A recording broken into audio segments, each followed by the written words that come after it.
मान्यता है कि जो भी व्यक्ति बुधवार के दिन व्रत रखता है और पूरे दिन भगवान गणेश की साधना करता है, उस व्यक्ति के जीवन में कभी भी धन और धान्य की कमी नहीं होती है। आइए जानते हैं बुधवार व्रत की कथा और पूजा आरती। एक समय की बात है, एक व्यक्ति का विवाह हुए कई वर्ष बीत गए। विवाह के बाद उसकी पत्नी एक बार अपने मायके गई हुई थी। पत्नी के मायके में रहने के कई दिनों बाद उसका पति अपनी पत्नी को विदा करवाने के लिए ससुराल पहुंचा। ससुराल में कुछ दिन तक रहने के बाद वह पत्नी को मायके से विदा करने की बात अपने सास-ससुर के कही। बुधवार का दिन होने के कारण उसके सास-ससुर ने कहा कि इस दिन बेटी ससुराल नहीं जा सकती, इस कारण विदाई नहीं हो सकती है।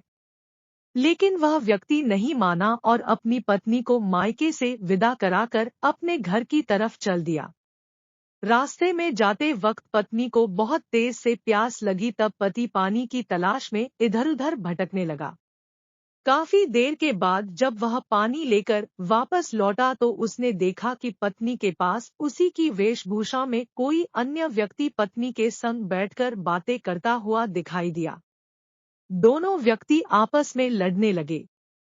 पहले व्यक्ति ने गुस्से में दूसरे व्यक्ति से पूछना लगा कि वह कौन और क्यों उसकी पत्नी के साथ बैठकर बातें कर रहा है। फिर आपस में लड़ने लगे। दूसरे व्यक्ति ने कहा कि यह मेरी पत्नी है। दोनों की बीच भयानक लड़ाई होने लगी। तब वहां पर कुछ सिपाही आ गए और स्त्री से उसके असली पति के बारे में पूछने लगे।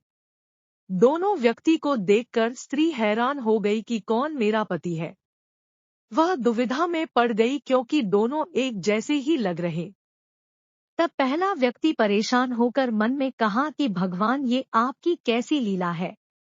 तभी आकाशवाणी हुई कि बुधवार के दिन पत्नी को विदा करवाकर नहीं ले जाना चाहिए था। यह सब सुनकर पहला व्यक्ति समझ गया कि यह भगवान बुद्ध की लीला है। फिर वह व्यक्ति बुद्धदेव से प्रार्थना करने लगा और क्षमा मांगने लगा। फिर फौरन ही बुद्धदेव अंतर्ध्यान हो गए और उस व्यक्ति को अपनी पत्नी मिल गई।